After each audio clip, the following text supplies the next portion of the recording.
Iran से युद्ध को लेकर मीडिया रिपोर्ट में दावा किया जा रहा है कि ईरान से नया प्रस्ताव मिलने के बाद ट्रंप ने युद्ध में लौटने का फैसला टाल दिया है। तो वहीं ट्रंप ने भी दावा कर कहा है कि ईरान समझौता करना चाहता है। ईरान के बारे में जो बात मुझे पसंद नहीं है वो ये है कि वो मुझसे तो बड़े सम्मान से बात करते हैं, फिर टेलीविजन पे जाकर कहते हैं हमने राष्ट्रपति से कोई बात ही नहीं की है। ये राष्ट्रपति ट्रंप ने अपने दिल की बात जो है कही और उन्होंने कहा कि ईरान की यही बात नहीं पसंद है कि हमसे तो अच्छे से बात करते हैं और बड़े सम्मान से बात करते हैं, लेकिन जब टेलीविजन पर जाते हैं तो कहते हैं कि हमने राष्ट्रपति से कोई बात ही नहीं की है। तो एक तरफ ट्रंप समझौते की बात कर रहे हैं, दूसरी तरफ उनके टैंकर्स रिएक्टिव हो चुके हैं। ईरान का ये कहना है कि हमारी राष्ट्रपति से कोई बातचीत हुई ही नहीं है, तो राष्ट्रपति ट्रंप का कहना है कि टेलीविजन पे कुछ और फोन पर कुछ है ईरान। तो फिलहाल ये मसला जो है अभी सुलझा नहीं है और दोनों ही देशों के बीच में समझौते को लेकर सवाल बरकरार है कि ये समझौता जो है आखिरी रूप कब लेने वाला है। ईरान से युद्ध को लेकर ट्रंप ने युद्ध में लौटने का जो फैसला है वो टाल दिया है। ट्रंप ये कह रहे हैं कि हम शांति चाहते हैं, हम पीस चाहते हैं, लेकिन ईरान की बात को लेकर ट्रंप का कहना है कि टेलीविजन पर कुछ और फोन पर कुछ ईरान है।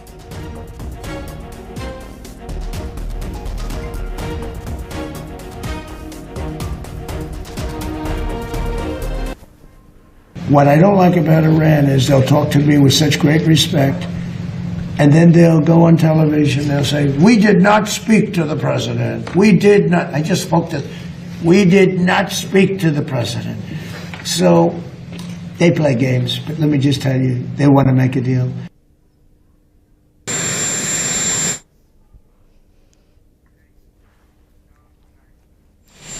तो 28 फरवरी को शुरू हुआ ईरान के खिलाफ अमेरिकी सैन्य अभियान ऑपरेशन एपिक फ्यूरी पर फुल स्टॉप लग चुका है। आज ऑपरेशन को खत्म करने का ऐलान किया गया है।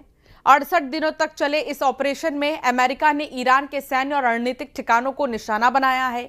ईरान के सुप्रीम लीडर आयतुल्लाह खामेनी की मौत भी हुई। अब अमेरिका कूटनीतिक समाधान की ओर बढ़ने के संकेत दे रहा है, जिससे क्षेत्र में तनाव कम होने की उम्मीद जताई जा रही है। तो कुल मिलाकर देखें तो अमेरिका की तरफ से तो साफ ये कहना सामने आ रहा है कि हम शांति चाहते हैं। 28 फरवरी को ये शुरू हुआ था ईरान के खिलाफ अमेरिकी सैन्य ऑपरेशन एपिक फ्यूरी और इस पर अब फुल स्टॉप लग चुका है। ऑपरेशन को खत्म करने का ऐलान भी किया गया है। इतना ही नहीं, आपको बता दें कि 68 दिनों तक चले इस ऑपरेशन में अमेरिका ने ईरान के सैन्य और रणनीतिक ठिकानों को निशाना भी बनाया है। ईरान के सुप्रीम लीडर आयतुल्लाह खामेनी की मौत हो चुकी है। अमेरिका कूटनीतिक समाधान की ओर बढ़ने के संकेत जरूर दे रहा है, जिससे क्षेत्र में तनाव कम होने की उम्मीद अब जताई जा रही है। कुल मिलाकर अब आगे बढ़ेंगे और बात करेंगे ओमान और यूएई पर फाइटर ड्रोन और मिसाइलों से भयानक हमला हुआ है। दोनों ही देशों की तेल साइटों पर हुए धमाकों से बहुत भारी नुकसान पहुंचा है और इधर हॉर्मुज स्ट्रेट में अमेरिका और ईरान ने हमले शुरू कर दिए हैं। अमेरिका ने ईरान के 6 बोट को बॉम्ब से उड़ाने की जानकारी दी है। यह हमला ट्रंप की ईरान को धरती से मिटा देने वाली धमकी के बाद शुरू हुआ।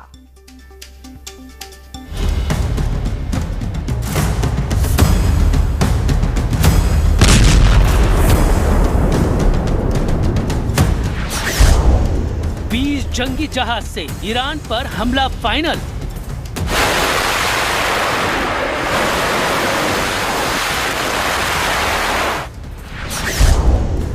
ट्रंप का ऑपरेशन फ्रीडम, ईरान का बचना नामुमकिन।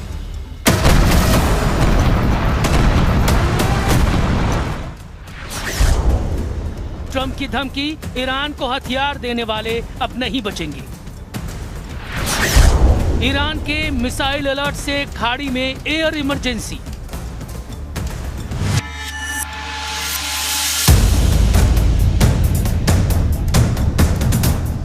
अमेरिका के जंगी जेट को मिसाइलों से लैस कर दिया गया है। अमेरिका के लड़ाकू जहाज आसमान में उड़ने लगे हैं।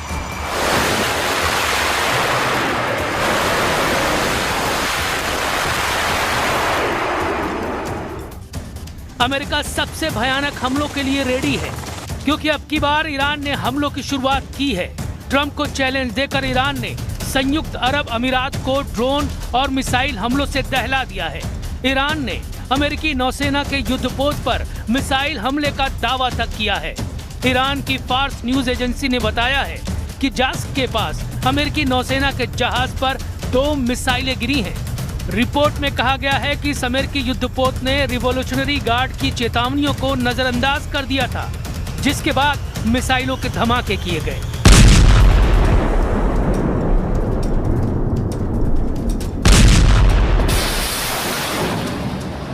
ईरान के सभी फ्रंट एक्टिव कर दिए गए हैं। खाड़ी देशों और अमेरिका से ईरान टक्कर ले रहा है, तो इजराइल पर हिजबुल्लाह फाइटर ने धावा बोल दिया है।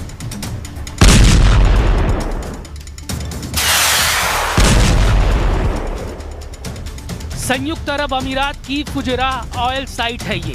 धमाके ड्रोन बम के हैं। धुआं बारूदी धमाके के बाद क्रूड ऑयल में लगी आग से उठ रहा है।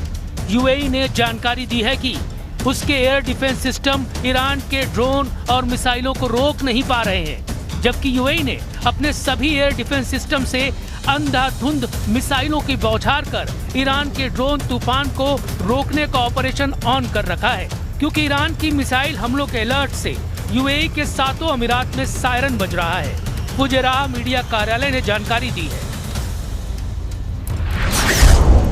कि ईरान के ड्रोन हमलों में ऑयल साइट पर 3 लोगों को गंभीर चोटें आई हैं।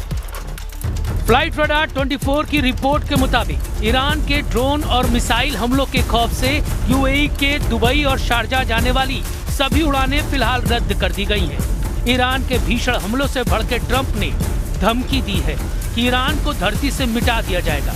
ट्रंप ने चेतावनी दी है कि अगर ईरान अमेरिकी जहाजों पर हमला करता है तो उसे धरती से मिटा दिया जाएगा। ट्रंप ने ईरान से युद्ध को मिनी वॉर बताया है। ट्रंप का दावा है कि ईरान के पास युद्ध लड़ने के लिए न नेवी बची है, न कोई जंगी हथियार। I call it a mini war because that's all they are. They don't have a navy anymore. Think of it. They had 159 ships. How many do they have left, Kelly? Out of 159, take a guess. She's very smart. 0. 159 ships. In the first 2 weeks, 159 ships. Trump जिसे mini war समझ रहे हैं, Iran ने उसे अपनी सबसे बड़ी लड़ाई बना रखा है। ईरान ने हॉर्मुज स्ट्रेट की तरफ झांकने वालों को बर्बाद कर डालने का ऑपरेशन शुरू कर दिया है। हॉर्मुज का नया नक्शा जारी कर ईरान ने पूरे इलाके में विस्फोटक लड़ाकू बोट्स की तैनाती कर दी है। ईरान के सरकारी मीडिया के मुताबिक नए नक्शे में तेहरान के सैन्य अधिकार क्षेत्र की पश्चिमी सीमा ईरान के केशम आइलैंड और यूएई के अल क्वैन के बीच खींची गई है। पूर्व की ओर ये सीमा ईरान के माउंट मुबारक और संयुक्त अरब अमीरात के फुजैराह को जोड़ने वाली रेखा तक फैली हुई है। रिवॉल्यूशनरी गार्ड्स के कमांडर यादुल्लाह चवानी ने इस रेंज में आने वाले दुश्मनों को जो धमकी दी है, उसे सुन लीजिए।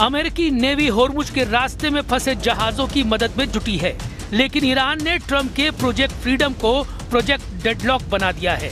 ईरान ने आरोप लगाए हैं कि हॉर्मुज स्ट्रेट में अमेरिका ने 5 बेगुनाह नागरिकों की हत्या कर दी है।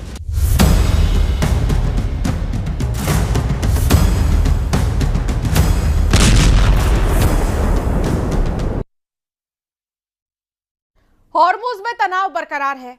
अमेरिका हॉर्मुज को लेकर नया प्लान बना रहा है। वहीं ईरान ने हॉर्मुज को लेकर नया सिस्टम लागू करने का ऐलान किया है। देखिए,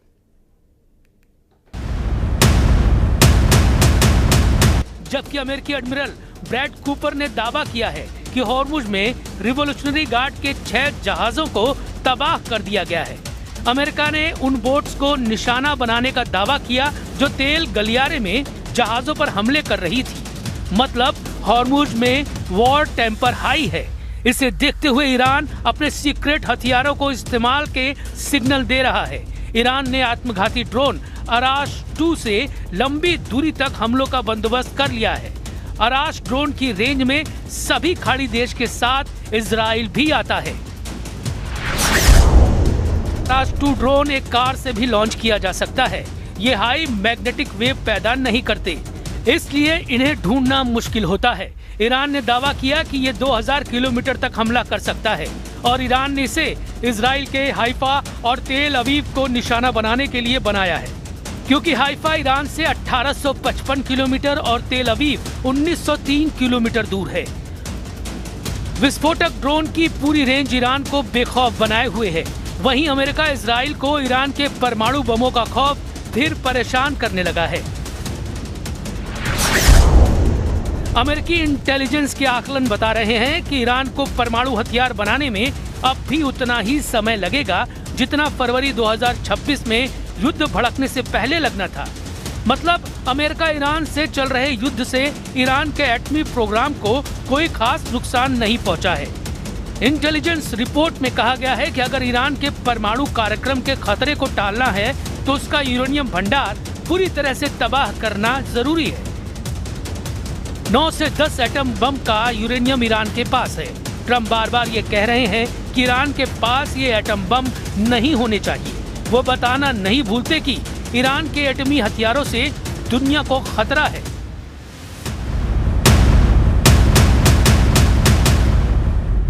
They have no radar, they have no nothing. They have no leaders, actually. The leaders happen to be gone also. But can't let them have a nuclear weapon, or you'd have problems like nobody would believe. इस बार Trump बिल्कुल रहम के mood में नहीं है। उन्होंने US forces को full force इस्तेमाल करने का लाइसेंस दे दिया है। यूएस एयरफोर्स के 20 हवाई जहाज अब आसमानी अखाड़े में मंडराने लगे तो होने वाले हमले का अंदाजा नहीं लगाया जा सकता। ट्रंप ने ऑपरेशन फ्रीडम के लिए सबसे घातक जंगी हथियारों को युद्ध में भेज दिया है। संयुक्त अरब अमीरात और सऊदी अरब के हवाई रूट में अमेरिकी जंगी लड़ाके परेड कर रहे हैं। ईरान पर अमेरिका बमबारी कब शुरू करेगा ये अभी क्लियर नहीं हुआ है, लेकिन ईरान ने अपने हथियारों की टेस्टिंग शुरू कर दी है। रेवोल्यूशनरी गार्ड्स ने रॉकेटों का ये बारूदी ट्रेलर ट्रंप फोर्स को दिखाया है। ईरान ने अब की बार जबरदस्त तैयारियां की है। ईरान जमीनी लड़ाई के लिए अमेरिका को मजबूर करना चाहता है। ग्राउंड ऑपरेशन में इजराइल और अमेरिका की कमजोरियों को जान चुका ईरान हिसाब बराबर करने का प्लान बना चुका है। हालांकि ईरान ने सफाई दी है कि यूएई में हुआ हमला इजराइल और अमेरिका की कारस्तानी है, जिससे युद्ध भड़के और तबाही मचे। हिजबुल्लाह के 100 से ज्यादा ठिकानों पर अटैक के बाद नईम कासिम के लड़ाकों ने फिर पलटवार किया है। दक्षिणी लेबनान में इजराइल की सेना, उसकी गाड़ी और तोपखानों पर ड्रोन हमलों का दावा है। इन हमलों के बाद आईडीएफ ने दक्षिणी लेबनान में ग्राउंड के साथ एयर ऑपरेशन लॉन्च कर दिया है।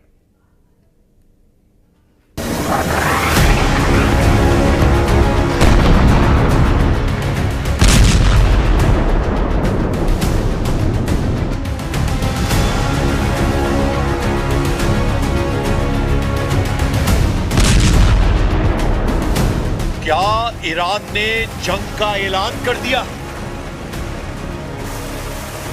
क्या मिडिल ईस्ट में जंग की भट्टी बारूद से जलने लगी?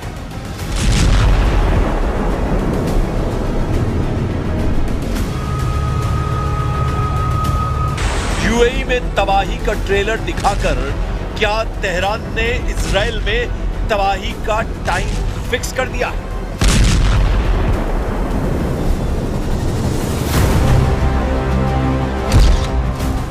यूएई पर हमला ट्रेलर, तेल अवीव में फटेगा टाइम बम। हिजबुल्लाह का खेल बदल गया मिडिल ईस्ट का युद्ध। लेबनान में 24 घंटे में 40 बम फटे। इजराइल ने दावा किया कि उसने एक साथ हिजबुल्लाह के 40 ठिकानों को तबाह कर दिया।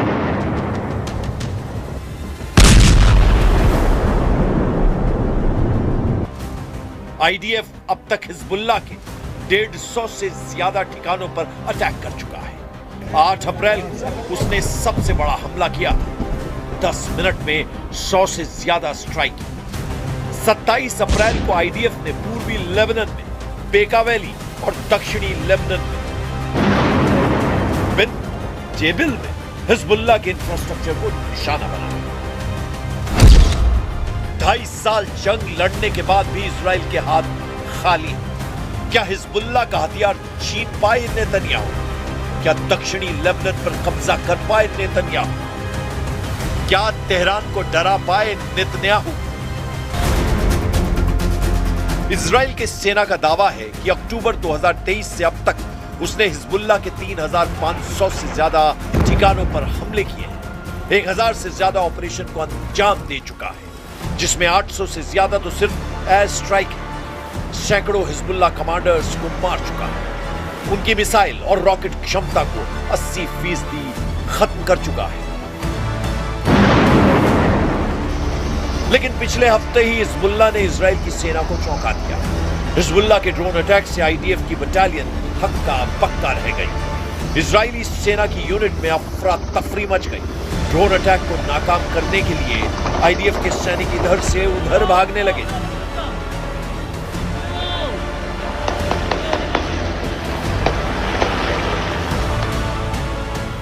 तो क्या नेतन्याहू यूएस ईरान तनाव के बीच अपने लिए वक्त खरीद रहे हैं? हॉर्मुज की उलझन के बीच हिजबुल्लाह को खत्म करने की स्क्रिप्ट लिख चुके हैं? और क्या तेहरान ने नेतन्याहू का मिशन फेल कर दिया? आईडीएफ हिजबुल्लाह के खिलाफ अपना सबसे बड़ा ऑपरेशन लॉन्च करे, इससे पहले ही ईरान ने अमेरिका को हॉर्मुज में सबसे करारी शिकस्त दे दी है।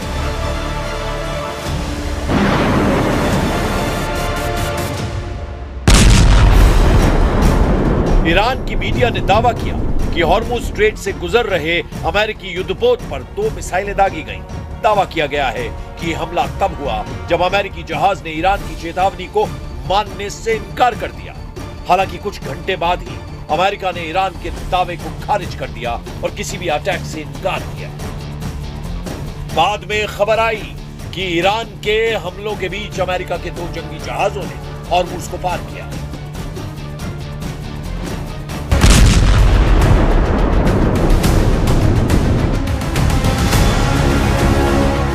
अब ईरान दावा कर रहा है कि उसने अमेरिका को जवाब देने के लिए सबसे खतरनाक मिसाइल तैयार कर ली है। ईरान के एक सांसद ने दावा किया कि उनके पास एक ऐसी मिसाइल है जो लॉन्च होते ही 80 बम में बदल जाएगी। मतलब ऐसी मिसाइल जिसके वॉरहेड 80 हिस्सों में डिवाइड हो सकती है। ईरान के सांसद ने दावा किया कि अगर 1.5 टन वॉरहेड वाली 16 सेजल मिसाइल एक साथ दागी तो उनका प्रभाव परमाणु बम के बराबर होगा। तो ईरान की यह चेतावनी किसे है? तेहरान की सेजल मिसाइल कहां गिरेगी? परमाणु बम के बराबर तबाही किस शहर में होगी?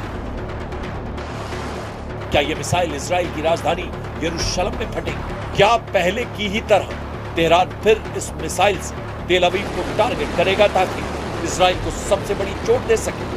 या इजराइल के सबसे बड़े बंदर वाले शहर हाइफा में फटेगा? या रिशॉन लेजियन या पेटा टिकवा को टारगेट कर इजराइल को तबाह कर देगा? तेहरान से इजराइल के शहरों की दूरी करीब 1900 किलोमीटर है